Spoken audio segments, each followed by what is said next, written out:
파가니니와 거지 소년. 파가니니 하면 이탈리아가 낳은 세계적인 바이올린 연주자입니다. 그 바이올린 솜씨가 얼마나 훌륭했던지 그냥 파가니니 하지 않고 괴제 파가니니라 불렀습니다.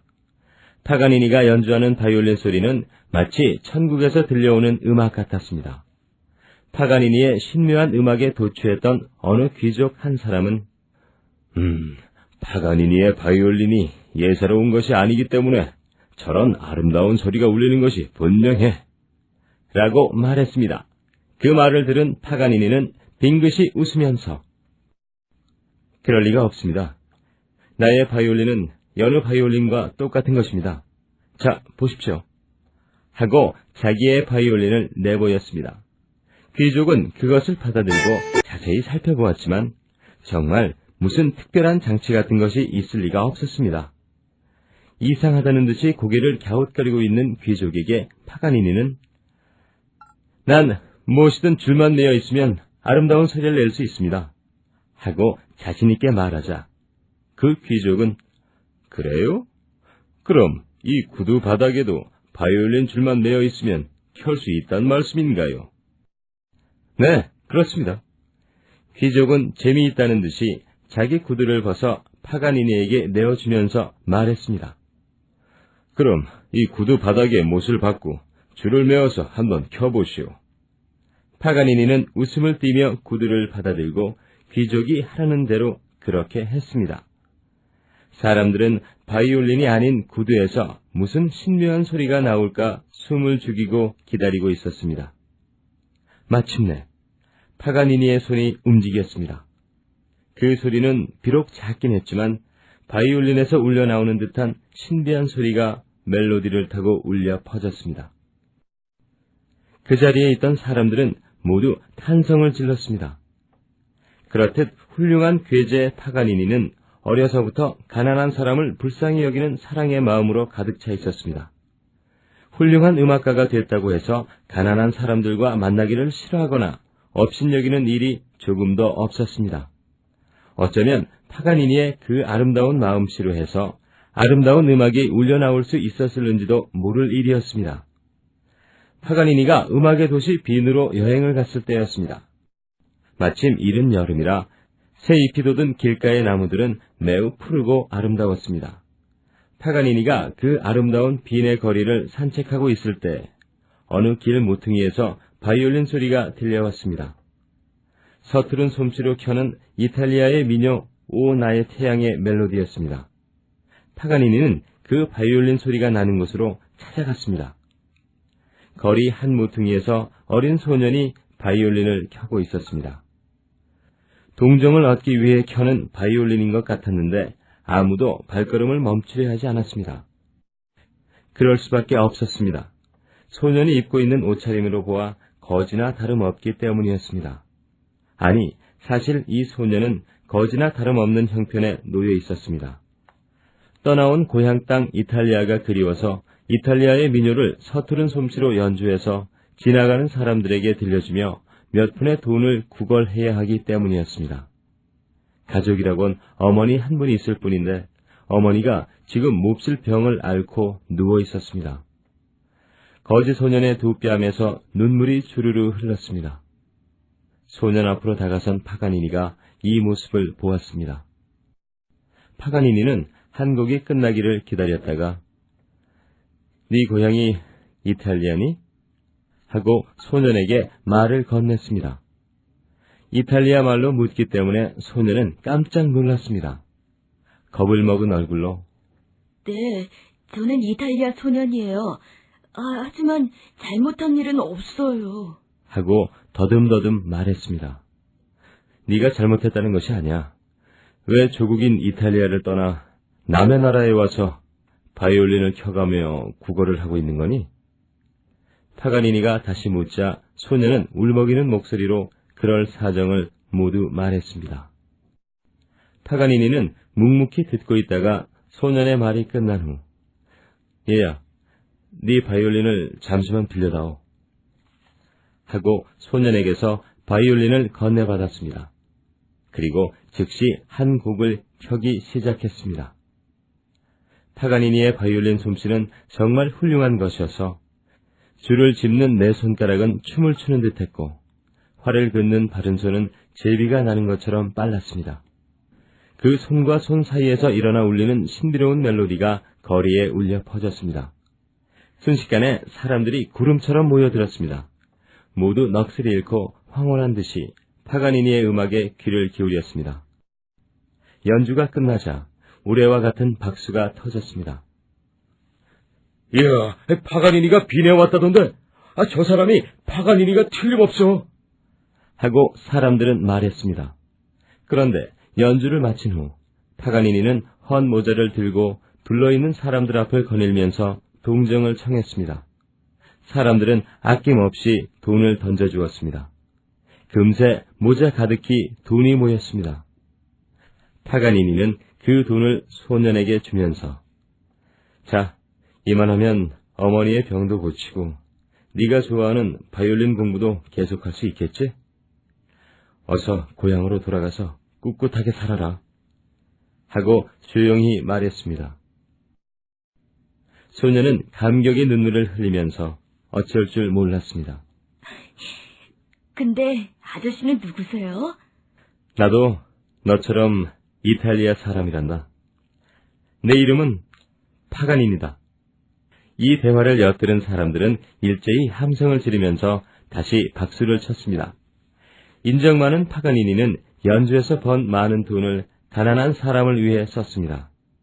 파가니니가 죽은 후에 유산으로 남긴 많은 돈도 고아원이나 양로원 같은 사회사업기관에 모두 바쳐졌습니다.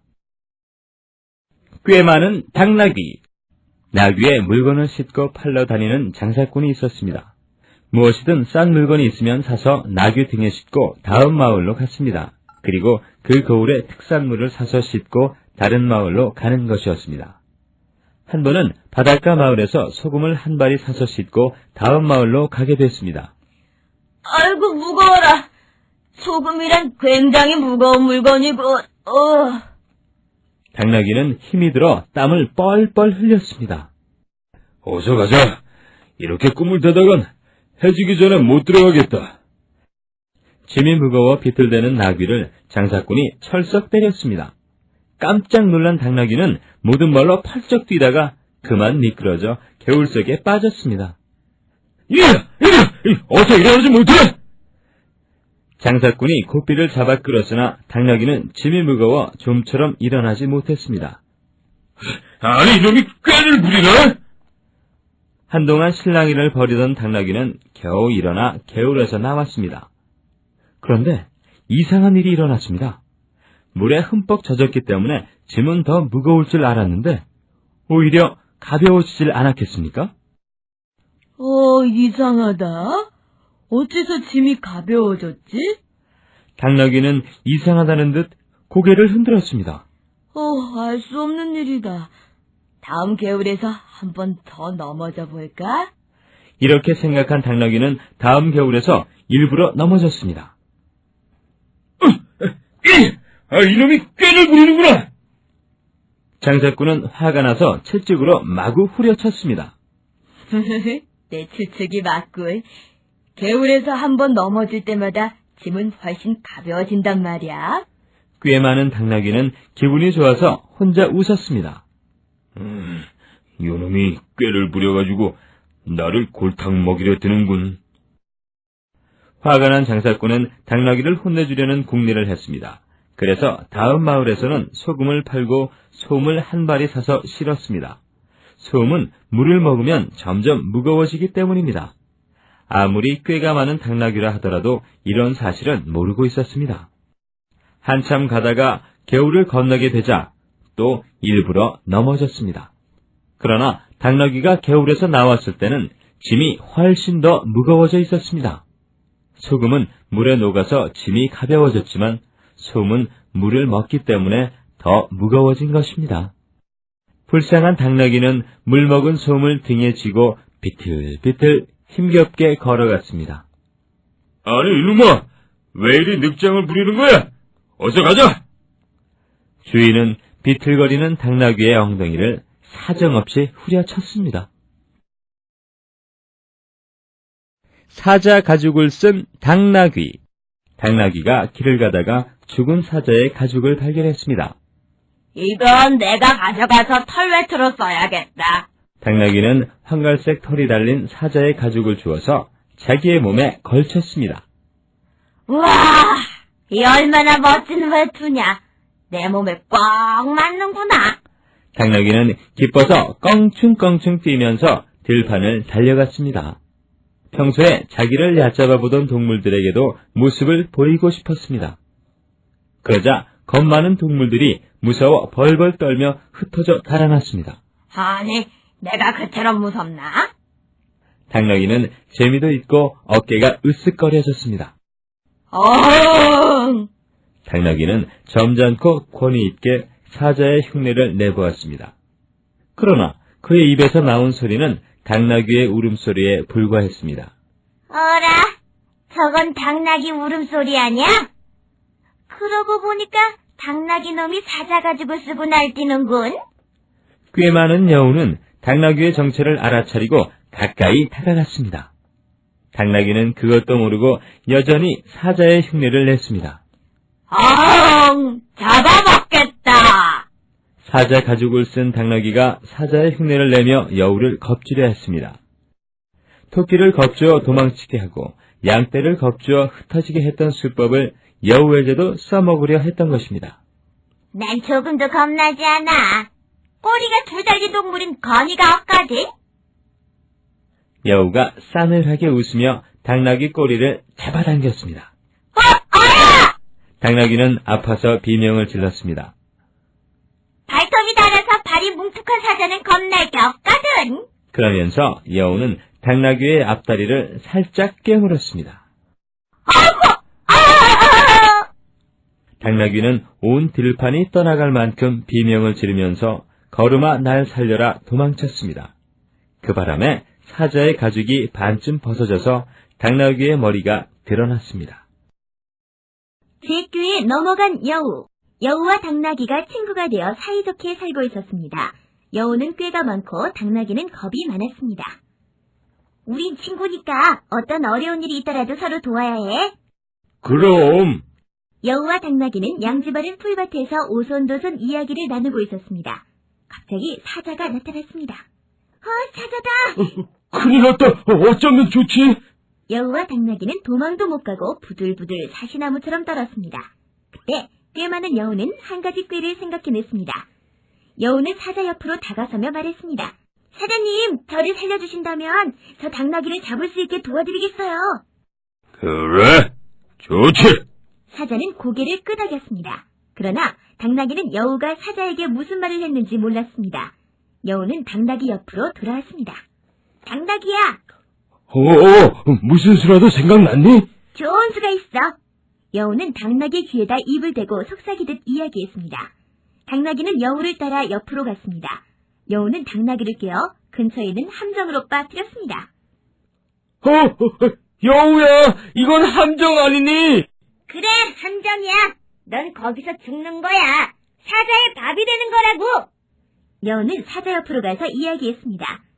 사자님, 당나귀를 함정 속에 가두었으니 이제 전 가도 되겠죠?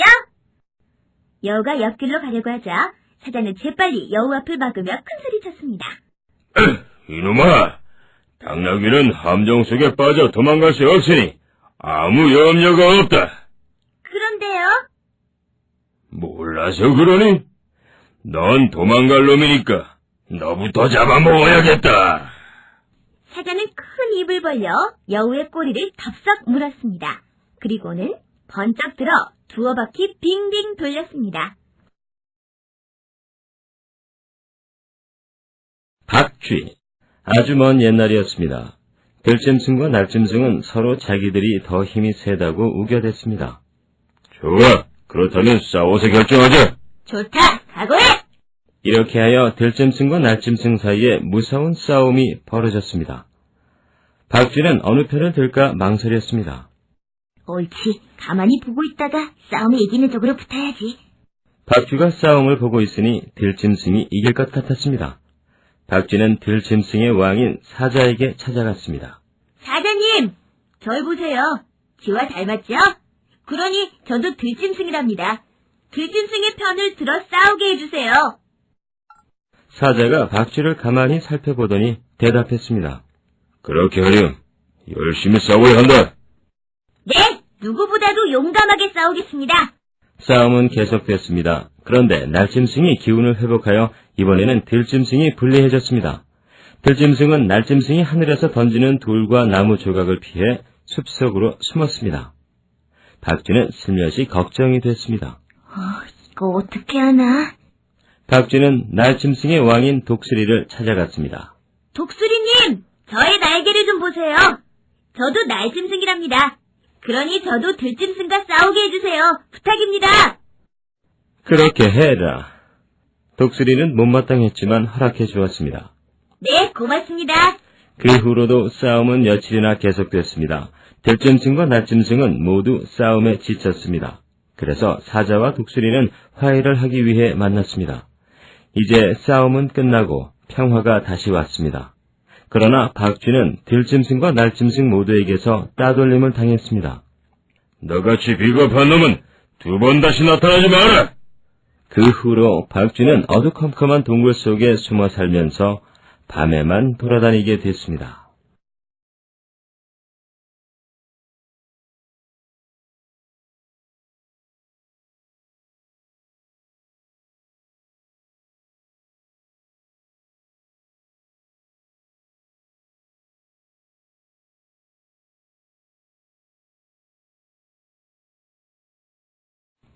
아낌없이 주는 나무. 옛날에 나무 한 그루가 있었습니다. 그 나무는 한 소년을 사랑했습니다. 소년은 매일같이 나무에게로 와서 떨어지는 나뭇잎을 한 잎 두 잎 주워 모았습니다. 그리고는 그 나뭇잎으로 왕관을 만들어 쓰고 숲속의 왕자놀이를 하며 재미있게 놀았습니다. 소년은 나무줄기를 타고 올라가서 나뭇가지에 매달려 그네도 뛰고 사과를 따먹기도 했습니다. 나무와 소년은 가끔 숨바꼭질도 했습니다. 그러다가 피곤해지면 소년은 나무 그늘에서 단잠을 자기도 했습니다. 소년은 나무를 무척 사랑했고 그래서 나무는 행복했습니다. 그렇게 시간이 흘러갔습니다. 소년도 점점 나이가 들어갔습니다. 나무는 홀로 있는 때가 많아졌습니다. 그러던 어느 날 소년이 나무를 찾아왔을 때 나무가 말했습니다. 얘야, 내 줄기를 타고 올라와서 가지에 매달려. 그네도 뛰고 사과도 따먹고 그네에서 쉬기도 하면서 즐겁게 지내렴. 소년은 이렇게 대꾸했습니다. 난 이제 나무에 올라가 놀기에는 너무 커버렸는걸. 난 물건을 사고 싶고 신나게 놀고 싶단 말이야. 난 돈이 필요하단다. 내게 돈을 좀 줄 수 없겠니? 미안하지만 내겐 돈이 없는데. 내겐 나뭇잎과 사과밖에 없어. 나무가 계속 말했습니다.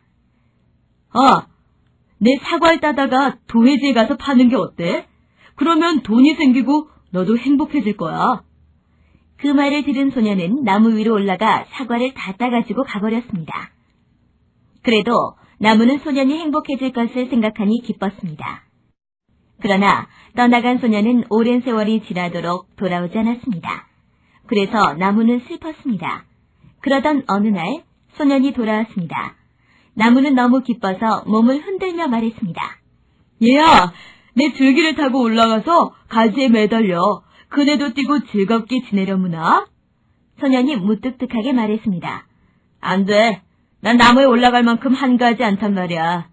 난 따뜻하게 쉴 수 있는 집을 갖고 싶어. 아내도 있어야겠고 애들도 있었으면 좋겠어. 그래서 집이 필요해. 나에게 집 한 채 마련해 줄 수 없겠니? 나에겐 집이 없단다. 이 숲이 나의 집인걸? 하지만 내 가지들을 베어다가 집을 짓지 그래? 그러면 넌 행복해질 거야. 하고 나무가 말했습니다. 소년은 자기 집을 짓기 위해서 나무의 가지들을 다 베어서 가지고 가버렸습니다. 그래도 나무는 소년이 따뜻한 집을 갖게 되리라고 생각하니 행복했습니다. 그러나 떠나간 소년은 오랜 세월이 지나도록 돌아오지 않았습니다. 그러다가 소년이 다시 돌아오자 나무는 하도 기뻐서 거의 말을 할 수 없을 지경이었습니다. 이리 와, 내야. 나무는 속삭였습니다. 나한테 와서 놀렴. 소년은 느릿느릿 말했습니다. 난 나이가 너무 들고 비참해져서 놀 수가 없어. 나를 여기서부터 먼 곳으로 데려갈 배 한 척이 있었으면 좋겠다. 내게 배 한 척 마련해 줄 수 없겠니? 나무는 웃으며 말했습니다. 내 줄기를 베어다가 배를 만들렴. 그러면 너는 멀리 떠나갈 수 있고 그리고 행복해질 수 있을 거야. 그리하여 소녀는 나무의 줄기를 베어내서 배를 만들어 타고 멀리 떠나버렸습니다. 나무는 행복했습니다. 하지만 정말로 행복한 건 아니었습니다. 오랜 세월이 지난 뒤에 소년이 다시 돌아왔습니다. 나무가 소년에게 말했습니다. 얘야, 미안하다. 이젠 너에게 줄 것이 아무것도 없구나. 사과도 없고. 소년이 말했습니다. 난 이가 너무 약해져서 사과를 먹을 수가 없어. 이제 내게는 가지가 없으니 네가 그네를 뛸 수도 없고. 나뭇가지에 매달려 그네를 뛰기에는 난 너무 늙었어. 내게는 줄기마저 없으니 네가 타고 오를 수도 없고. 난 너무 피곤해서 줄기를 타고 오를 수가 없어. 나무가 한숨을 지으며 말했습니다. 미안해. 무언가 너에게 줄 수 있으면 좋겠는데. 하지만 이제 내게 남은 것이 아무것도 없구나. 난 그저 늙어버린 나무 밑동일 뿐이야. 미안해. 이제 내게 필요한 건 별로 없어. 단지 앉아서 쉴 만한 조용한 것이 있었으면 좋겠다. 난 몹시 피곤해. 소년이 말했습니다. 그래? 있는 힘을 다해 나무는 굽은 몸뚱이를 펴면서 말했습니다. 자, 앉아서 쉬기에는 늙은 나무 밑동이 그만이지. 얘야, 이리로 와서 앉아보렴. 앉아서 쉬려무나. 그래서 소년은 나무가 시키는 대로 했습니다. 나무는 참 행복했습니다.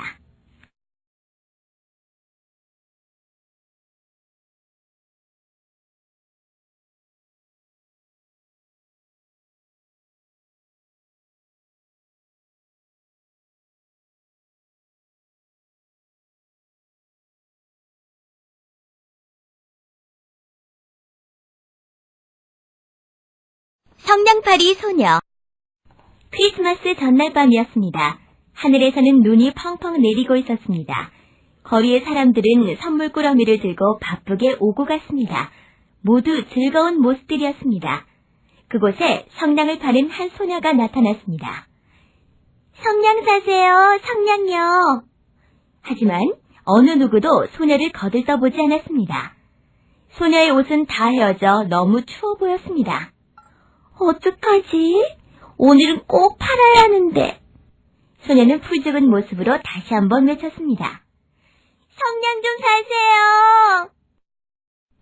거리는 더욱 붐볐습니다. 날은 점점 어두워졌습니다. 바람이 더욱 강하게 불었습니다. 추워. 아저씨, 성냥 필요 없으세요? 안 산다. 아주머니, 성냥 좀 사세요. 필요 없다. 집에 성냥이 많이 있어. 성냥을 사는 사람은 아무도 없었습니다. 소녀는 아침부터 아무것도 먹지 않았기 때문에 쓰러질 것 같았습니다. 배고파. 날씨가 점점 추워지는데. 소녀는 언손을 녹이려고 입김을 불었습니다. 그러나 조금도 따뜻해지지 않았습니다. 하나도 팔지 못했어. 소녀는 울음을 터뜨릴 듯 했습니다. 소녀의 집에는 무서운 아버지가 계셨습니다. 소녀의 아버지는 늘 술에 취해 이렇게 말씀하시곤 했습니다. 어서 나가! 성냥을 팔아오란 말이야! 만약 소녀가 성냥을 팔지 못하고 그냥 돌아간다면 매를 맞을 게 분명했습니다. 소녀가 길을 건너려고 하는 순간이었습니다. 위험해! 마차가 굉장한 속도로 달려왔습니다. 소녀는 깜짝 놀라 몸을 피했습니다. 소녀는 다치지 않았습니다. 다만 신발과 성냥들이 뿔뿔이 흩어졌습니다. 소녀는 성냥을 줍기 시작했습니다. 그때 개구쟁이 남자아이가 골목에서 뛰어나왔습니다. 그리고 소녀의 신발을 잽싸게 주워주었습니다. 이야, 좋은 걸 주었다. 안 돼! 그건 내 신발이야! 소녀는 신발을 돌려달라고 애원했습니다. 그러나 개구쟁이는 멀리 도망가 버렸습니다. 소녀는 결국 맨발이 되었습니다. 발 시려. 소녀의 발은 빨갛게 부어올랐습니다.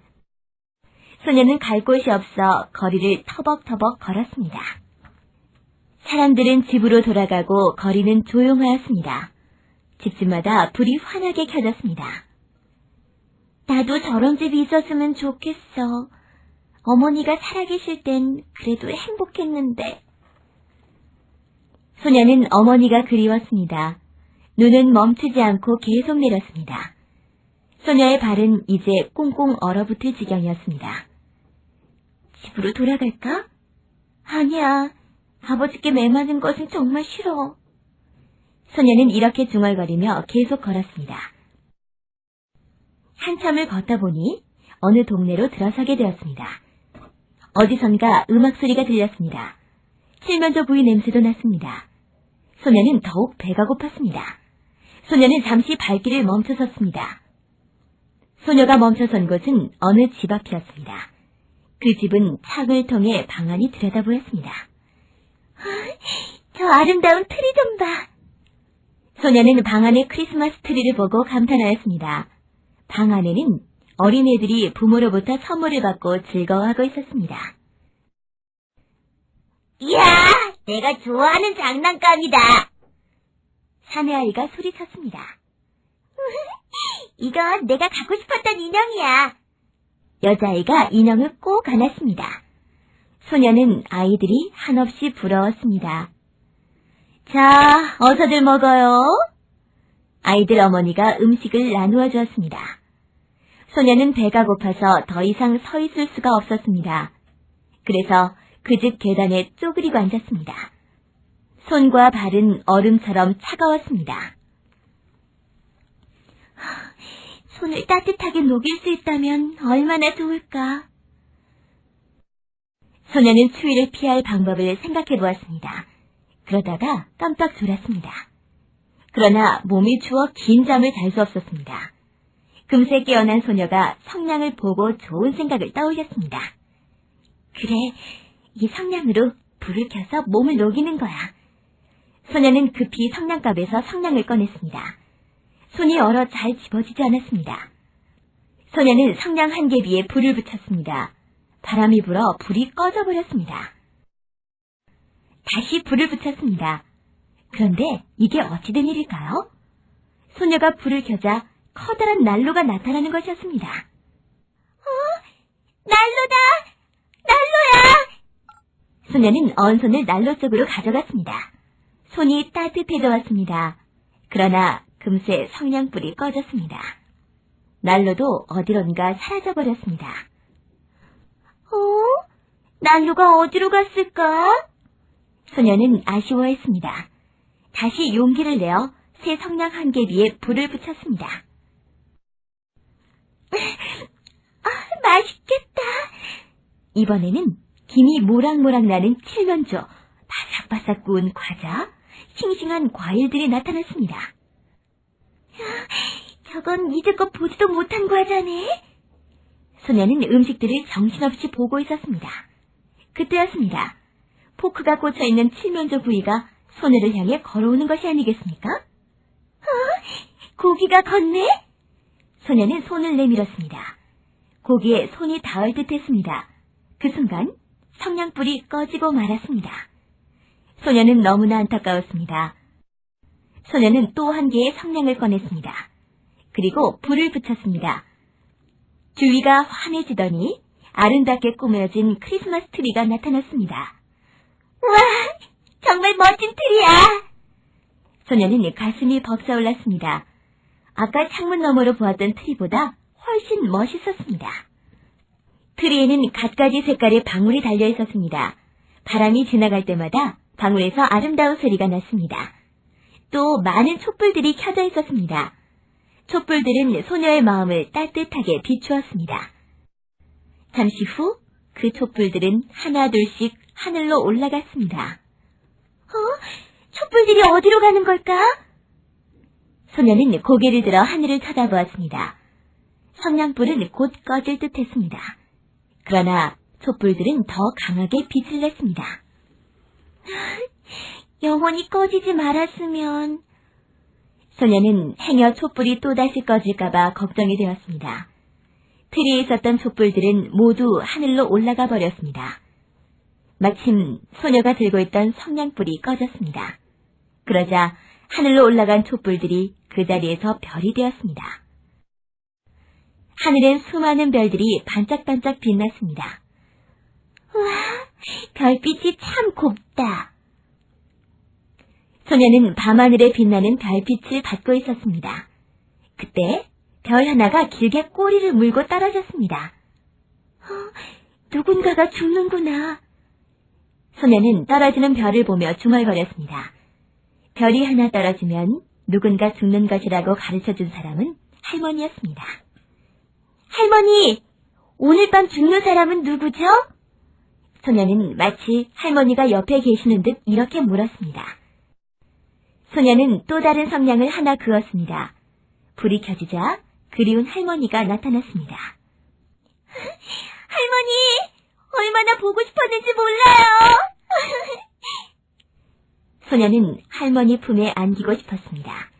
할머니도 사랑스러운 소녀를 안을 듯 두 팔을 벌렸습니다. 나도 무척 보고 싶었단다.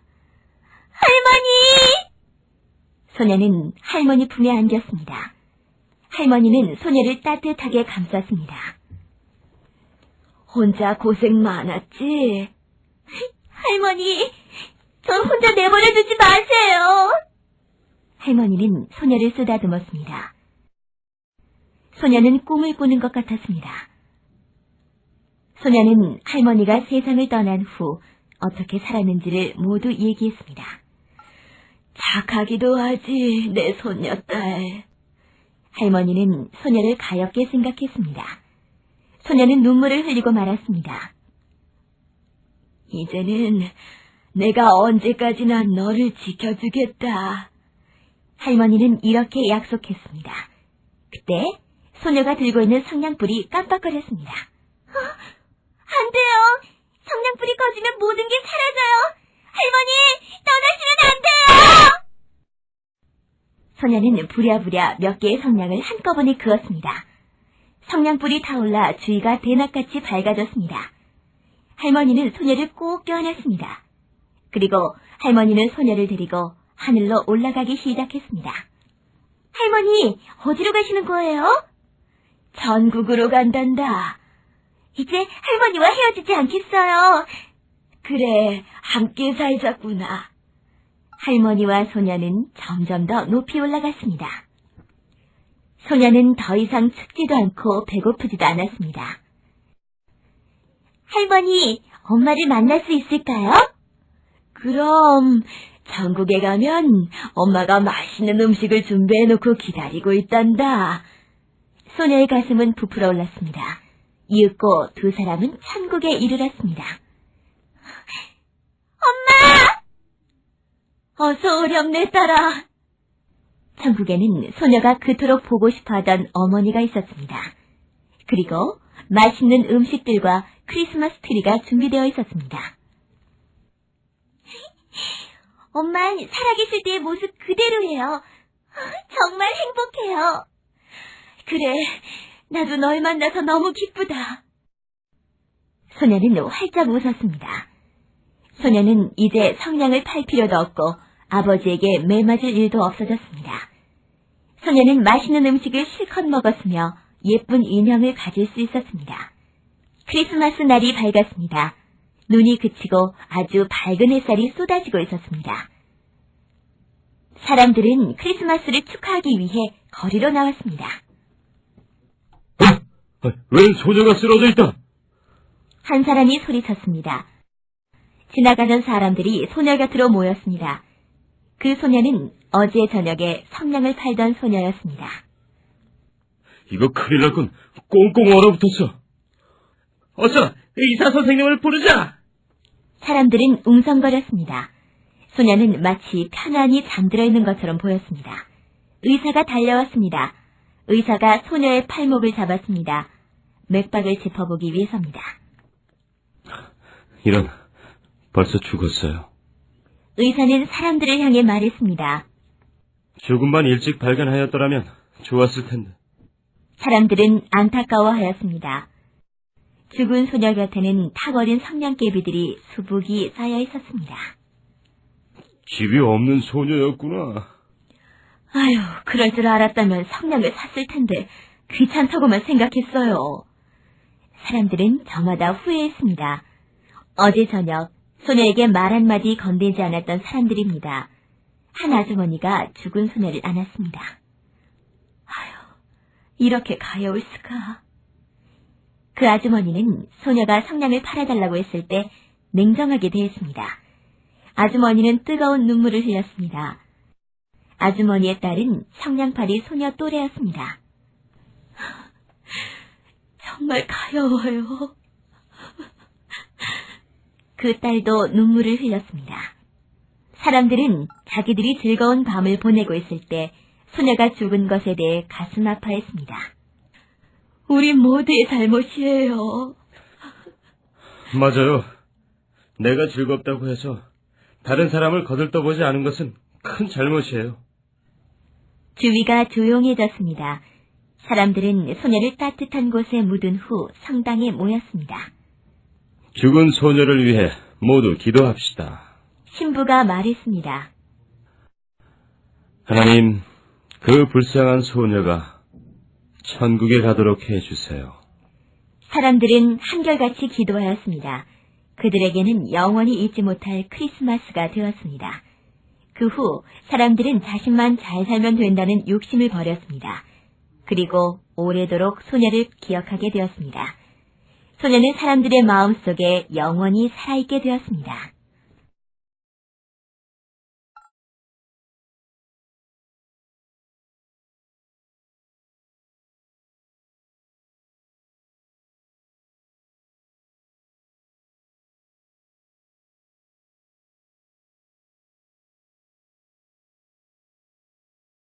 곶감과 호랑이. 옛날 어느 깊은 산속에 호랑이 한 마리가 살고 있었습니다. 이 호랑이는 겨울이 되자 먹을 것이 없어 배가 몹시 고팠습니다. 어디 먹을 것이 없을까? 밤이 되자 호랑이는 먹을 것을 찾으러 어슬렁어슬렁 마을로 내려왔습니다. 그리고는 이 집 저 집을 기웃기웃하다가 마침내 한 집에 들어갔습니다. 그때 마침 방 안에서 으앙으앙 하는 갓난아이의 울음소리가 들려왔습니다. 호랑이는 방문 앞으로 다가가 방 안의 동장을 살폈습니다. 방 안에서는 어머니가 우는 아기를 달래고 있었습니다. 쉿, 아가야, 뚝 그쳐라. 우는 아이 잡아먹으려고 밖에 호랑이가 와 있단다.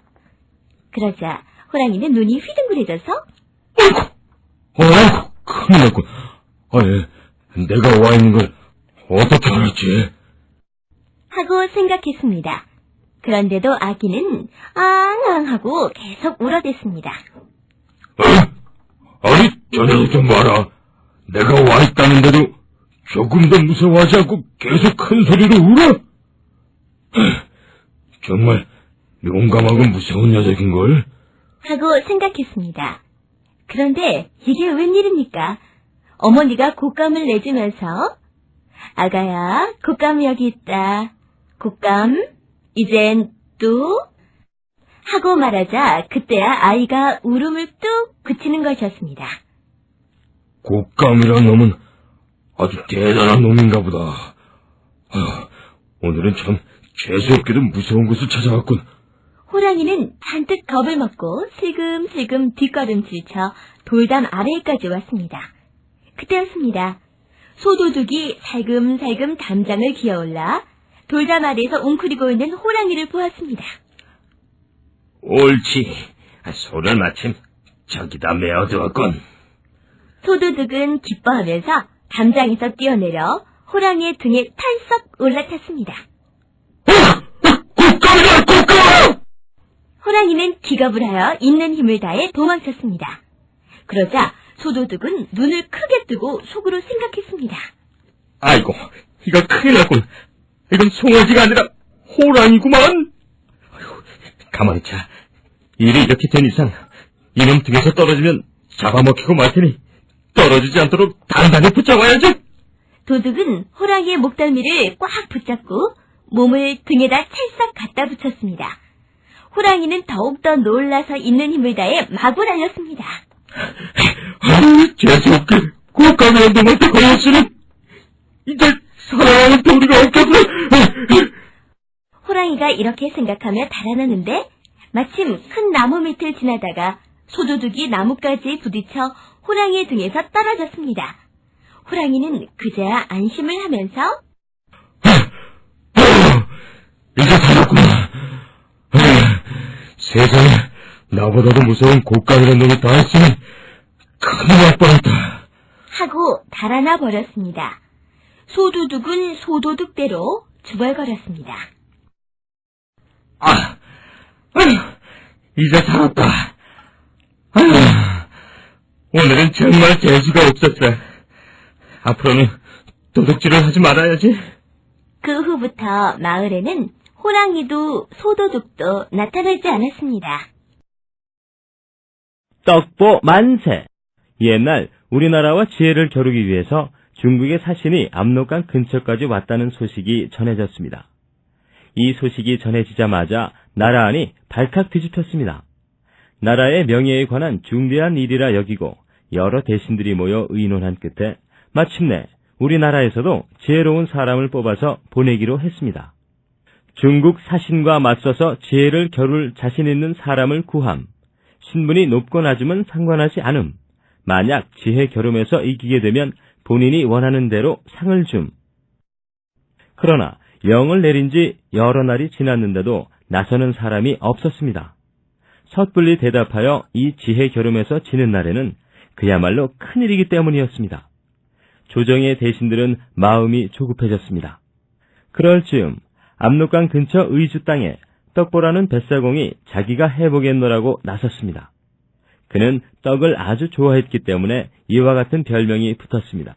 떡보는 그를 모르는 무식한 사람이었으나 지혜 겨룸에서 이기게 되면 자기가 좋아하는 떡을 실컷 먹을 수 있을 것 같아 섣불리 나섰던 것입니다. 사또마님, 제가 나가겠습니다. 아니, 네가 우리나라의 대표로 나가겠다고? 예, 이기고 돌아오면 상으로 떡이나 많이 주십시오. 사또는 떡보의 얼굴을 바라보았습니다. 떡보는 못생긴 데다 눈이 애꾸였습니다. 안 돼! 너같이 무식하고 못생긴 놈이 중국의 사신과 지혜를 겨루다니. 그러나 떡보는 고집이 여간 센 게 아니었습니다.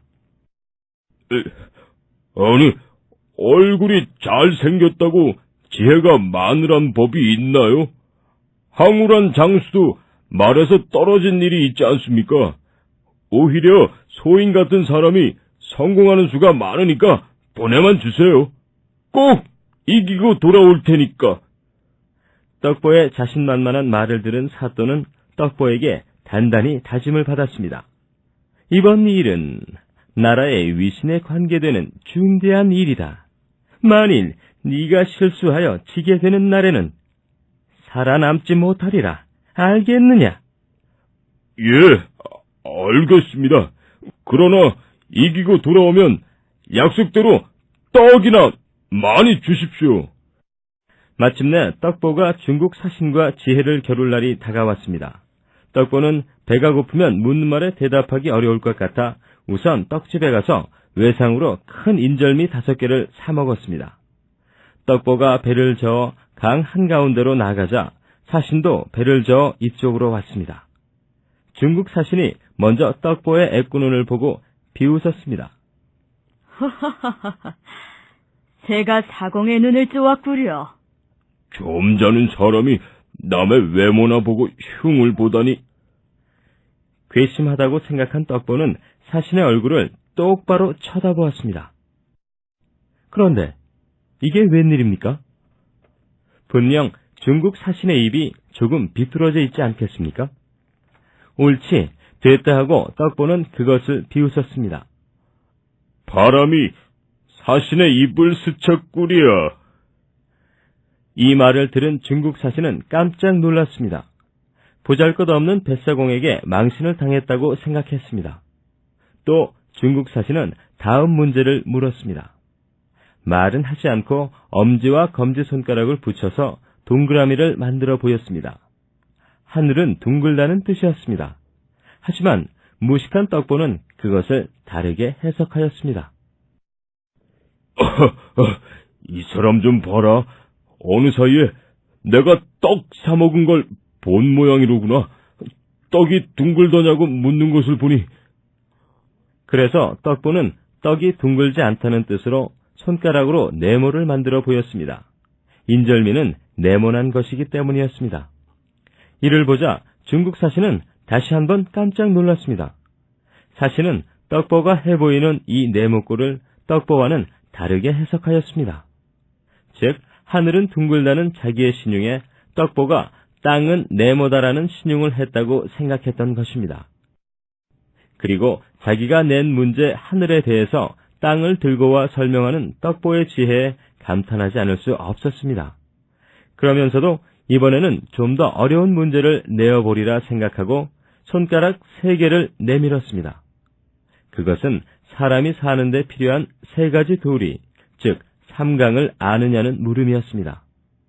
떡보는 이것을 네가 먹은 떡이 3개냐라고 묻는 것이라 생각하고 아니요, 5개요라는 뜻으로 손가락 5개를 펴보였습니다.